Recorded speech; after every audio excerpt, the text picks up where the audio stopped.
면접 대본 없으면 이 정도까지밖에 말을 못해요. 안녕하세요. 입술거준 여자입니다. 오늘도 재미없는 거 할 겁니다. 맨날 재미없는 거 하려니까 제가 너무 죽겠습니다. 저한테 재밌는 건 제시문풀이인데 제시문풀이는 제가 영상으로 찍지를 못해요. 컨설턴트 교육 영상 중에서 최대한 발췌해서 올라갈 수 있는 게 있으면 올리도록 하고요. 오늘도 재미없는 거 같이 재미없게 시작해보도록 하죠. 일단 도덕성, 사회성, 자아관, 세계관, 논리적 사고력, 비판적 사고력, 이해력, 내용의 조직과 선정, 표현력, 예절과 말씨, 전공 영역 이 부분에 평가받는다는 걸 기본적으로 알고 들어가야 되는데요. 결국 그냥 학점발이 평가라고 이해를 하면 편합니다. 어차피 면접을 할 때요. 이것이 나의 도덕성을 묻는 것인가? 이것이 나의 사회성을 묻는 것인가? 딱 듣자마자 이건 이거에 대한 질문이야 라고 판단하기에는 정말 어려울 거라고 생각이 듭니다. 해서 저는 그냥 이렇게 자료가 나와 있긴 하지만 이게 나의 학업 능력을 묻는 질문이야? 전공 적합성을 묻는 질문이야? 발전 가능성 묻는 질문이야? 인성 묻는 질문이야? 이렇게까지만 판단하고 그에 맞게 준비를 하시라고 안내를 드릴 수밖에 없습니다. 그래도 어떤 사람을 원하는지에 대해서 세부 한번 살펴보죠. 적어도 도덕적 사태, 행동에 대한 관심과 주의력이 높은가?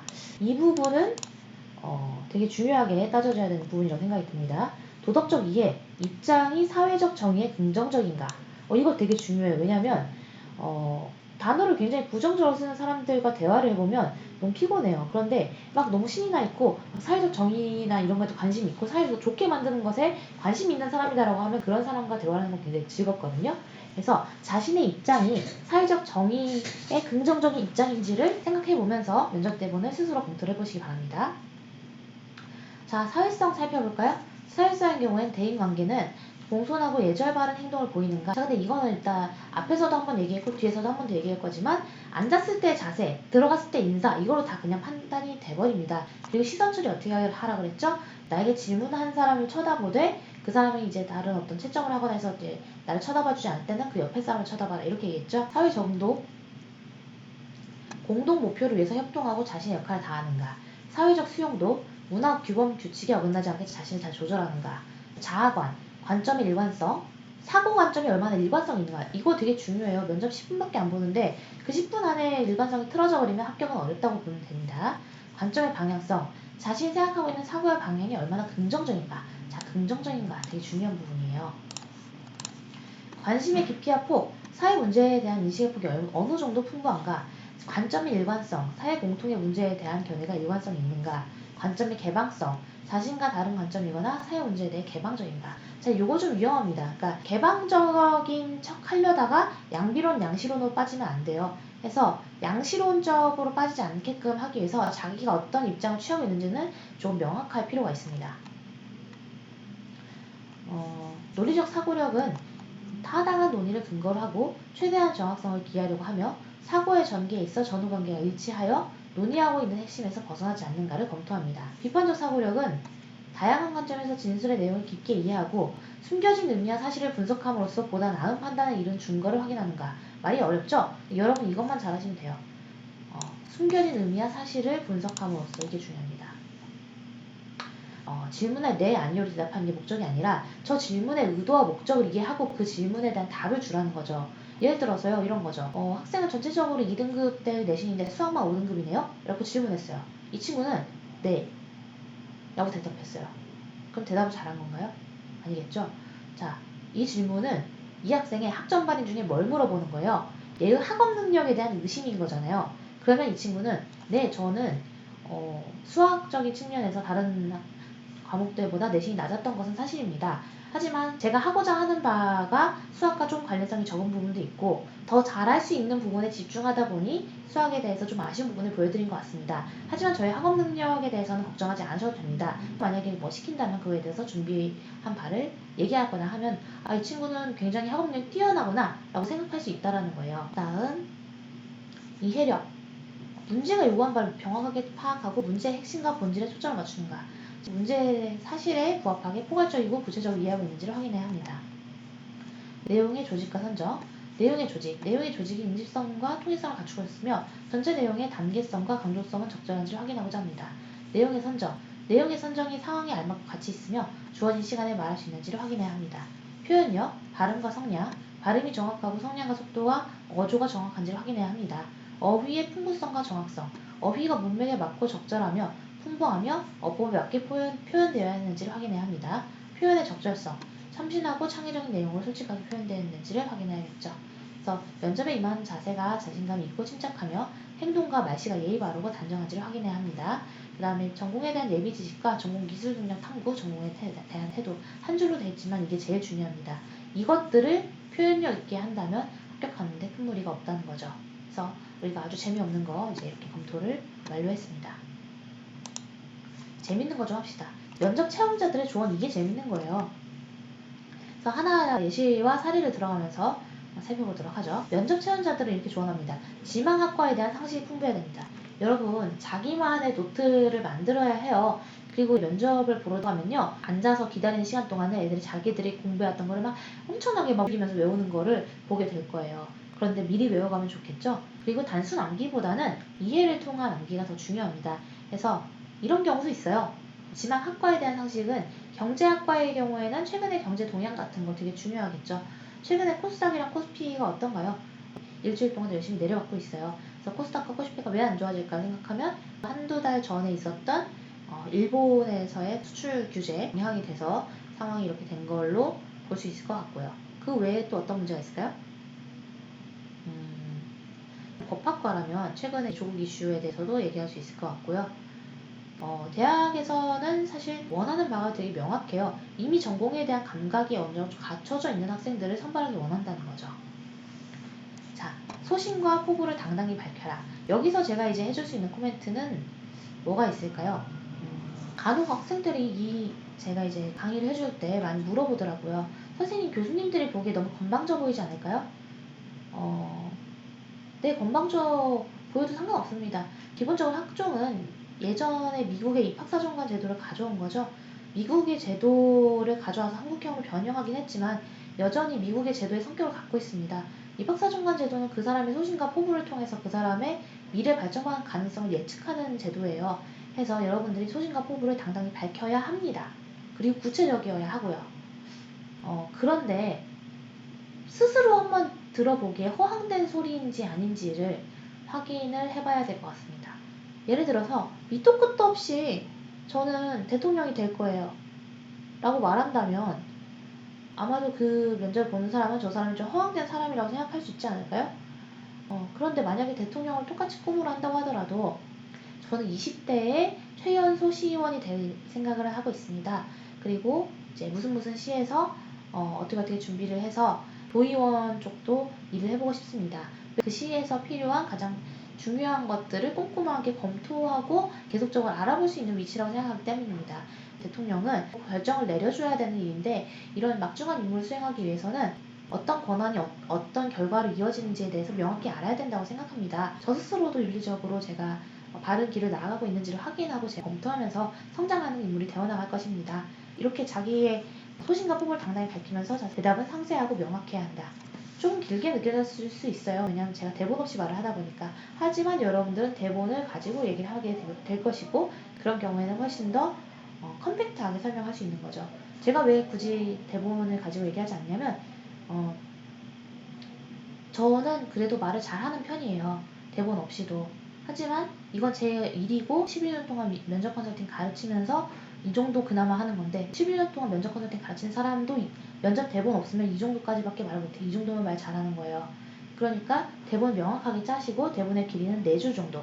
A4용지 지금 이거 글자 크기 10입니다. 제가 크게 해놔서 그런데요. 여기서부터 여기까지 한 4줄 정도 쓰면은 명확하고 좀 시간도 너무 오버되지 않는 그런 면접 대본을 만들 수 있을 거예요. 자, 구체적인 사례를 근거로 자신의 논리를 펼쳐라. 구체적인 사례를 한번 들어보면 좋을 것 같네요. 예를 들어서 동아리 수학반에 대해서 물어봤다고 생각해 봅시다. 그러면 동아리 수학반을 자기가 정확하게 타이핑으로 4줄짜리를 준비를 해야 돼요. 그리고 그게 너무 뜬구름 소리거나 누구나 할 수 있는 얘기라면 그 부분을 내용을 수정을 해야 되는 거죠. 자, 그러면은 제가 예를 들어서 학생은 동아리를 수학반을 했는데 이건 무슨 동아리인가요? 라고 물어봤을 때 답변을 한번 해볼게요. 수학 동아리는 수학 공부에 흥미가 있거나 수학 공부를 가르치는 방법에 대해서 고민하는 그런 동아리입니다. 이제 서로한테 수학을 가르쳐줄 때 어떤 방식으로 하는 게 좋을지, 문제집을 풀 때 어떤 문제집이 어떤 의미에서 좋은지를 연구하는 공부 방법론 동아리라고 할 수 있습니다. 그러니까 1학년 때랑 2학년 때는 각각 동아리 프로젝트로서 학생들의 힘으로 직접 아름다운 수학이라는 문제집을 만들었어요. 그래서 이 문제집을 통해서 제가 배우고 느낀 점이 많았습니다. 자, 근데 여기서 만약 끊긴다면 요거는 어느 정도는 이 배우고 느낀 점을 물어봐 주세요라는 그 질문이 돼요. 제가 왜 이렇게 답변을 했냐면, 배우고 느낀 점을 물어봐 주세요라는 식으로 뭔가 한 문장을 던졌을 때 내가 배우고 느낀 점까지 같이 한 번에 대답을 한다면 면접관은 대화보다는 준비해온 걸 말한다는 느낌을 받을 수 있을 거라고 생각해요. 어떤 느낌인지 아시겠죠? 해서 요 정도, 한 4줄 정도에서 끊으면서 배우고 느낀 점을 다 몰아내려고 하기보다는, 자소서 길이가 되게 길잖아요. 다 넣으려고 하기보다는 뭐라고 느꼈습니다 라고 하고 한번 쳐다보세요. 그러면 아 그래요? 그럼 배우고 느낀 점에 대해서 자세히 얘기해보세요 라는 꼬리 질문이 있겠죠. 꼬리 질문을 미리 다 준비해 놓는 겁니다. 그럼 질문이 아 그래요? 그럼 배우고 느낀 점을 좀 더 자세히 얘기해보세요. 답변은 이제 공부한 사람들이 어떤 문제를 어떻게 풀어야 개념을 제대로 이해할지를 고민하면서 문제집을 만들었습니다. 그러니까 어떤 개념을 단순히 이해하는 것과 다른 사람을 이해시키는 것에는 큰 차이가 있다는 걸 깨닫게 된 것이죠. 무엇보다도 받아들이는 방식, 그러니까 제가 뭔가를 이제 교재로서 쓰거나 아니면은 그것을 풀거나 할 때는 그 받아들이는 방식이 굉장히 중요하다고 느꼈고, 이를 통해서 제가 멘토 봉사활동에서도 제가 이제 배우고 느낀 바를 반영해서 제가 봉사자다, 제가 가르쳐주는 선생님이다 라는 관점에서와 봉사를 받는 수혜자의 입장 혹은 멘티로서의 입장을 이제 역으로 생각을 해볼 수 있었던 기회라고 생각합니다. 이렇게 얘기를 하자는 거죠. 어떤 느낌인지 아시겠죠? 제 생각에는 어떤 느낌인지 아시겠죠가 조만간에 그 유행어가 될 것 같아요. 유행어 많이 있잖아요. 전적으로 믿고 따르셔야 합니다 라든가. 그리고 여러분 공부할 때 습도 되게 중요한 거 아시죠? 습도 40에서 50% 꼭 맞춰주시고요. 그보다 낮으면 비염이라든가 이런 게 생길 수 있고, 너무 높은 경우에는 졸림을 유발합니다. 40에서 50% 정도를 유지하면서 공부를 할 수 있도록 해주세요. 그 다음, 모를 때는 질문의 의미를 되물어라. 네? 이러지 마시고요. 그게 아니라 잘 이해가 안 갔어요. 뭘 질문은 잘 모르겠어요. 그러니까 예를 들어서 질문이 1학년, 아까 질문 그대로 볼까요? 1학년 때 동아리 수학반 무엇을 하는 동아리인가요? 라고 물어봤을 때 이 질문의 의도를 정확히 모르겠는 거야. 내가 뭘 배우고 느꼈는지를 말하라는 건가? 아니면은 정말 뭘 하는 동아리인지 그것만 말하면 되는 건가? 라고 했을 때 한 번 더 이제 팔등을 하는 거죠. 예를 들어서 그러니까 이 동아리가 어떤 활동이었는지와 제가 어떤 활동을 했는지를 말씀드리기를 원하시는 거죠? 라고 물어본다던가 반문할 수 있는 거죠. 아니면 내가 아예 질문 자체를 못 들었어요. 그러면 제가 죄송하지만 잘 못 들었습니다. 한 번만 더 말씀해 주십시오 라고 빠르게 얘기하면 돼요. 그러면 바로 답변해 주실 겁니다. 벌써 영상이 엄청 길어졌네요. 해서 제가 6번에다가 컷을 해놨는데, 지금 모를 때는 질문의 의미를 되물어라까지 지금 설명을 해줬어요. 그래서 6번부터는 제가 이제 다른 내용으로 예시를 쭉 들어서 설명을 하도록 하겠습니다. 자, 그럼 오늘의 숙제를 해봐야죠. 오늘의 과제는 어떤 질문에 대한 피드백일지. 이 영상을 처음 보시는 분들은 잘 모르실 수 있는데, 이 영상은 지금 시리즈물로 나오고 있기 때문에 앞에 영상을 안 보신 분들은 꼭 앞에 영상에 대한 피드백을 받고 오시고요. 이번 영상에서 우리가 이제 공통질문을 연습을 해볼 퀘스천은 본인의 좌우명은 무엇입니까? 라는 질문입니다. 자, 그리고 영상을 멈추고 여러분들은 내가 어떤 좌우명을 갖고 있는지를 3줄에서 4줄 정도로 면접에서 말하듯이 타이핑을 쳐서 면접대에 보내써주세요. 그럼 저희가 거기에다 코멘트를 해드릴 겁니다. 자, 중요한 점은 이 질문은 가치관 질문이에요. 자, 나는 어떤 가치관을 가지고 있는지를 설명해줘야 되고, 스스로 만든 좌우명이면 훨씬 더 좋겠죠. 그러니까 남의 걸 그대로 베낀 게 아니라 본인의 좌우명을 써줄 수 있으면 좋겠습니다. 그러면 잠시 영상을 멈추고 한번 써보실게요.